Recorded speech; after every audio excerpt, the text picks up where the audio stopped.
ارم اور زارا کو ڈراپ کر کے وہ سیدھی اپنے کمرے میں آئی تھی۔ ڈنر کا وقت ہونے والا تھا۔ اس نے یہ کپڑے ڈنر کی مناسبت سے ہی پہنے تھے، مگر جوس چھلکنے سے ذرا سا داغ پڑ گیا تھا۔ اس نے جلدی سے دوپٹے کا وہ حصہ دھو کر اسے استری کیا۔ اسے رہ رہ کر وہ خواجہ سرا یاد آ رہا تھا۔ اس برادری کے لوگ اکثر آ کر پیسے مانگتے تھے، مگر ایسی حرکت تو کبھی کسی نے نہیں کی تھی۔ اس خواجہ سرا کی عجیب نگاہیں اور انداز اسے پھر سے جھرجھری سی آ گئی۔ پھر جب اپنی تیاری سے مطمئن ہو کر وہ باہر آئی اور لابی کا دروازہ کھولا تو پاؤں کسی چیز سے ٹکرایا۔ وہ چونک گئی۔ دروازے کے ساتھ فرش پر سفید ادھ کھلے گلابوں کا بوکے پڑا تھا۔ وہ جھکی اور بوکے اٹھایا۔ ساتھ میں ایک بند لفافہ بھی تھا۔ وہ دونوں چیزیں اٹھا کر سیدھی ہوئی اور لفافہ کھولا جس پر حیا سلیمان لکھا ہوا تھا۔ اندر وہی سفید بے سطر چوکور کاغذ تھا۔ اس کے وسط میں اردو میں لکھا تھا، امید کرتا ہوں کہ آپ کا آج کا ڈنر اچھا گزرے گا۔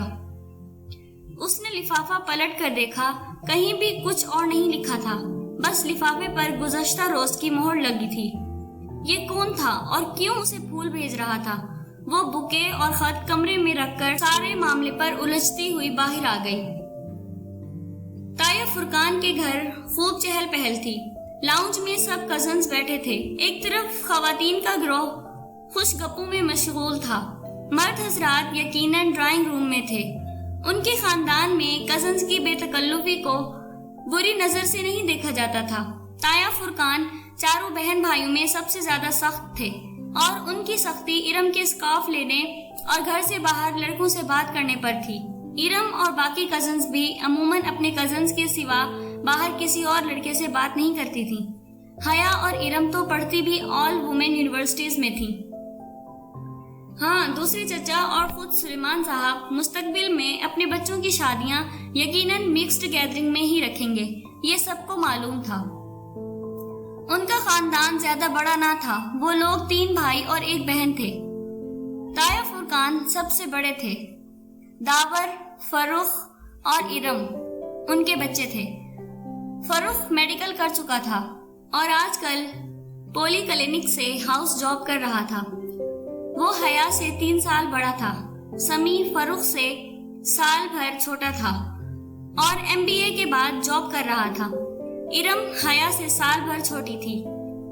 آج کل سب سے بڑے داور کی شادی کی تیاریاں چل رہی تھیں۔ تایا فرقان کے بعد سلیمان صاحب تھے۔ حیا ان کی اکلوتی بیٹی تھی اور روہیل اکلوتا بیٹا۔ روہیل پڑھائی کے سلسلے میں امریکہ ہوتا تھا اور اب ان کے گھر میں سلیمان صاحب، فاطمہ بیگم اور حیا تھیں۔ بس یہی تینوں تھے۔ پھر زاہد چچا تھے۔ ان کی بڑی 2 جڑواں بیٹیاں مہوش اور سہرش تھیں۔ پھر بیٹا رضا انجینئر تھا۔ سب سے چھوٹی بیٹی ثنا O لیول کر رہی تھی۔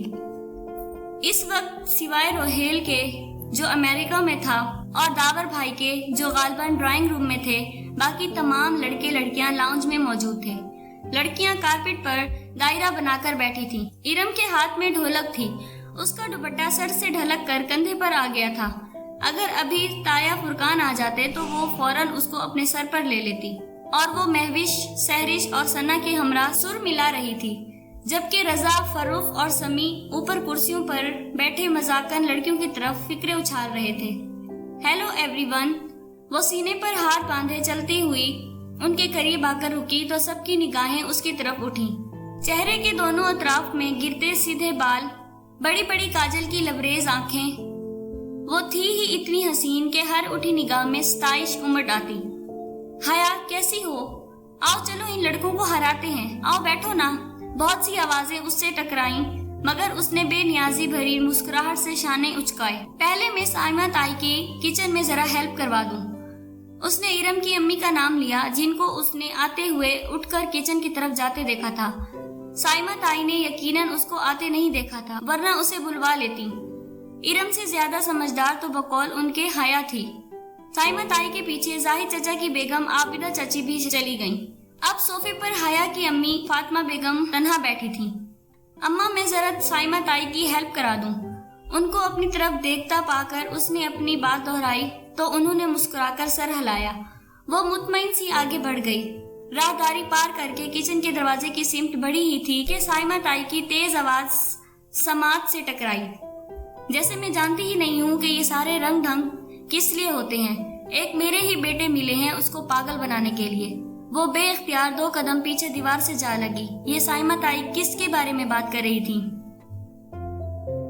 تبھی میں کہوں بھابھی کہ رضا کیوں ہر وقت حیا کرتا ہے؟ وہ عابدہ چچی تھی۔ اپنے نام پر وہ چونک سی گئی۔ وہ کہہ رہی تھی،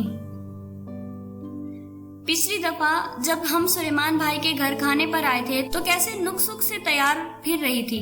تب سے رضا میرے پیچھے پڑا ہے کہ حیا کا رشتہ مانگے۔ اس لڑکی کو لڑکوں کو متوجہ کرنے کا فن آتا ہے۔ میں نے اور فرقان نے کتنی ہی مشکل سے داور کے دل سے اس کا خیال نکالا تھا۔ وہ تو اڑ ہی گیا تھا شادی کرے گا تو صرف حیا سے، مگر جب فرقان نے سختی کی کہ بھلا ایسی بے پردہ اور آزاد خیال لڑکی کو اپنی بہو بنا کر ہم نے اپنی آخرت بگاڑنی ہے کیا، تب کہیں جا کر وہ مانا۔ مگر اب فروخ کیا کروں اس لڑکے کا؟ وہ ابھی بھی اس طرح کیل کانٹوں سے لیس ہو کر آ جائے گی اور فروخ پھر اس کے جانے کے بعد ضد پکڑ لے گا۔ اب میری ارم بھی تو ہے، مجال ہے کہ سر پر دوپٹہ لیے بغیر گھر سے باہر جائے۔ سائمہ تائی فخر سے کہہ رہی تھی اور وہ دھواں ہوتے چہرے کے ساتھ بمشکل دیوار کا سہارا لیے کھڑی تھی۔ اسے لگا اگر اس نے مزید کچھ سنا تو اس کے اعصاب جواب دے جائیں گے۔ بدقت اپنے وجود کو سنبھالتے وہ واپس پلٹ آئی۔ کسی بات پر ہنستے ہوئے فروخ کی نگاہ اس پر پڑی جو راہداری سے چلتی آ رہی تھی تو اس کی ہنسی تھم گئی۔ وہ بے اختیار مسکرا دیا۔ قبول صورت سا فروخ، جس کی رنگت ٹف روٹین کے باعث مزید سنبھلا گئی تھی، مگر مسئلہ اس کی واجبی شخصیت یا حیا کی بے پردگی کا نہ تھا۔ اصل بات تو وہ سب جانتے تھے، پھر بھلا اس کے بارے میں رضا یا فروخ نے ایسا سوچا بھی کیسے؟ وہ ایک سپاٹ نگاہ فروخ پر ڈال کر چپ چاپ فاطمہ بیگم کے ساتھ صوفے پر آ بیٹھی۔ تمہیں کیا ہوا؟ انہوں نے غور سے اس کے چہرے کو دیکھ کر پوچھا۔ کچھ نہیں اماں، وہ بدقت خود کو نارمل کر پائی۔ فاطمہ مطمئن ہو گئی اور وہ سائمہ تائی کے بارے میں سوچنے لگی، جن کا حیا میری جان کہتے کہتے منہ نہیں تھکتا تھا، اور تایا فرقان کے لیے تو وہی ان کی بڑی بیٹی تھی۔ لیکن اندر سے ان لوگوں کے ایسے خیالات ہوں گے وہ گمان بھی نہیں کر سکتی تھی۔ اور وہ پھول بھی رضا یا فروخ میں سے ہی کسی نے بھیجے ہوں گے۔ مگر کل رات جب پہلی دفعہ پھول آئے تھے تب تو فروخ نائٹ ڈیوٹی پر تھا اور رضا تھا تو اسلام آباد میں ہی، مگر ان دونوں میں سے کسی کو اس کے سبانجی کے سلیکشن کے بارے میں کیسے علم ہوا؟ شاید جب وہ زارا کو فون پر بتا رہی تھی تب کھڑکی کے باہر کچھ کھڑکا تھا۔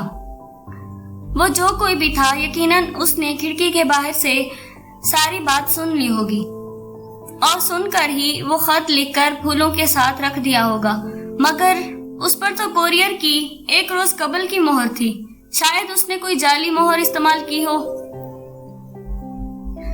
مگر اتنے جھمیلوں میں فروخ اور رضا جیسے جاب والے مصروف بندے کیوں پڑیں گے؟ اس کا دل کہتا تھا یہ نہ فروخ ہے اور نہ ہی رضا، کوئی اور ہی ہے یہ۔ خیر جہنم میں جائے وہ جو کوئی بھی ہے، ان دونوں کا دماغ تو میں ابھی ٹھیک کر کے آتی ہوں۔ وہ تیزی سے اٹھ کر لڑکے اور لڑکیوں کے گروپ کے پاس چلی آئی۔ ارم سامنے کھڑے کھڑے اس نے مخصوص بے نیازی سے سینے پر ہاتھ باندھے ارم کو پکارا تو سب رک کر اسے دیکھنے لگے۔ کیا؟ ارم نے پوچھا۔ تم لوگوں نے سبین پھپھو کو شادی کا کارڈ بھیجا تھا ٹرکی؟ کن اکھیوں سے اس نے فروخ اور رضا کے چہرے کو دیکھا۔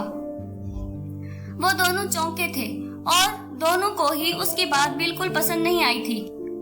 پھپھو کا کارڈ سلیمان چچا کو دے دیا تھا، انہوں نے بھجوا دیا ہوگا، اور ہاں پھپھو کو ابا نے فون کر دیا تھا۔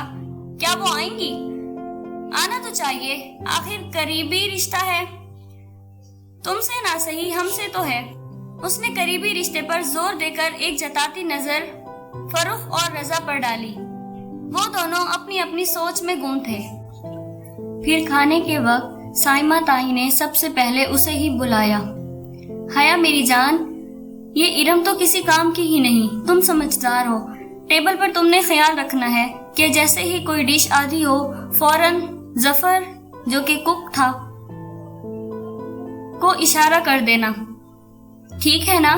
شور تائی، میں خیال رکھوں گی۔ وہ بدقت مسکراتی ہوئی سرو کرنے لگی۔ چند منٹ بعد سب ڈائننگ ہال میں کھڑے اپنی اپنی پلیٹوں میں کھانا نکال رہے تھے۔ ڈائننگ ٹیبل کے اطراف سے کرسیاں ہٹا کر ایک دیوار کے ساتھ لگا دی گئی تھیں تاکہ سب اپنی مرضی سے کھانا نکال کر ادھر ادھر ٹہلتے ہوئے کھاتے رہیں۔ تایا جان، آپ نے سلاد تو لیا ہی نہیں؟ وہ رشین سلاد سے بھرا شیشے کا بڑا پیالہ اٹھائے تایا فرقان اور سلیمان صاحب کے پاس آئی، جو اپنے دھیان میں محو گفتگو تھے۔ وہ اس کے پکارنے پر چونکے۔ تھینک یو بیٹا۔ تایا فرقان مسکرا کر چمچے سے سلاد اپنی پلیٹ میں نکالنے لگے۔ وہ شلوار کرتے میں ملبوس تھے، کندھوں پر شال تھی اور باروب چہرے پر مونچھیں۔ سلیمان صاحب ان کے برعکس کلین شیو ڈنر سوٹ میں ملبوس خاصے سمارٹ اور ہینڈسم لگ رہے تھے۔ دونوں کی سوچ بھی اپنے حلیوں کی ہی مانند تھی۔ ابا آپ بھی لینا۔ سلیمان، تم نے سبین کو کارڈ پوسٹ کر دیا تھا؟ تایا کو اچانک شاید اس کی شکل دیکھ کر یاد آیا۔ سلیمان صاحب کا چمچے میں سلاد بھرتا ہاتھ ذرا سست ہوا اور چہرے پر کڑواہٹ پھیل گئی۔ بہت آہستہ آہستہ سے انہوں نے سلاد اپنی پلیٹ میں رکھا۔ کر دیا تھا اس کو پوسٹ۔ ان کے لہجے میں عجیب کاٹ تھی جو حیا کے لیے نئی تھی۔ ابا سبین پھپھو شادی پر آئیں گی؟ وہ پوچھے بنا نہ رہ سکی۔ کل مہندی ہے، آنا ہوتا تو اب تک آ گئی ہوتی۔ 30 سالوں میں جو عورت صرف چند دفعہ ملنے آئی ہو وہ اب بھی نہ آئے تو بہتر ہے۔ حیا تو کیا، فرقان تایا بھی دنگ رہ گئے تھے۔ سلیمان، کیا ہوا ہے؟ Thank you beta.